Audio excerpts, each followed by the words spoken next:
Vermont's independent senator and member of the Senate Energy and Natural Resources Committee, Bernie Sanders. Senator Sanders, thanks for joining me on a busy day on Capitol Hill. Yep. Let's start first with the Keystone vote. Which way is this going to go?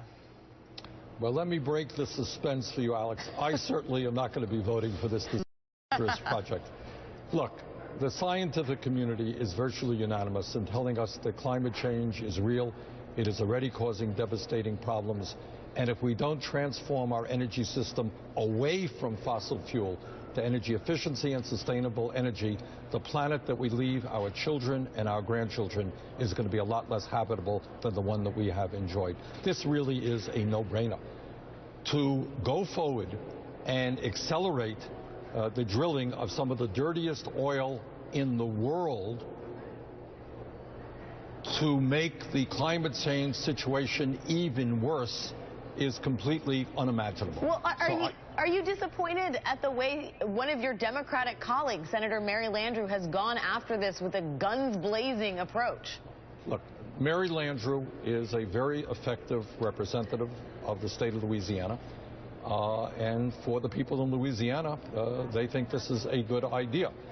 I hope Mary wins her election, but this is a bad idea. If by some chance there are 60 votes to pass this today, I hope very much the president will defeat it, will veto it.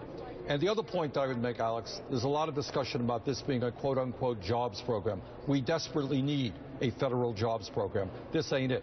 This is 50 permanent jobs and several thousand two-year or less construction jobs. What we need to do is create millions of decent-paying jobs, rebuilding our crumbling infrastructure, our bridges and our roads. That's what we need to do, not this Keystone XL pipeline. Senator Sanders, it remains a question as to whether the president will veto this if it actually does gain passage in the Senate. And some folks are saying, listen, there is a raft of really meaningful, important, environmentally friendly legislation or rules coming down from the EPA. Republicans have control of the upper chamber. They will try and unwind all of that progress.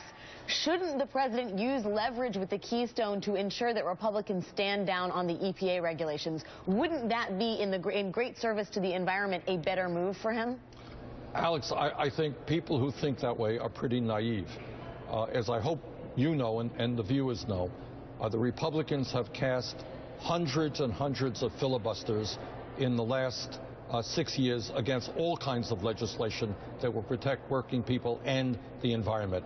I have zero reason to doubt that no matter what the president does on Keystone, and I certainly hope he vetoes this if it gets passed, they will continue to go against the EPA, continue to represent the big oil and the big energy companies against the needs of the American people and our environment. Let me ask you, I know you're not a betting man, Senator Sanders, but this is, as far as cliffhangers go, a pretty big cliffhanger. Nobody seems to know whether this is going to gain passage. If you had to bet money on this, which way would you go? I think it's very, very close, and that decision may not have been made even up to this moment. I think they probably have 59 votes. I think they're desperately looking for a 60th vote. If they get it, again, I hope the president vetoes it. So that's where we are, 59 or 60 votes. I'm not sure that anybody knows the answer to your question. We will be watching closely. Senator Bernie Sanders of Vermont, thank you as always for your time. Thank you. Joining me now is senior writer for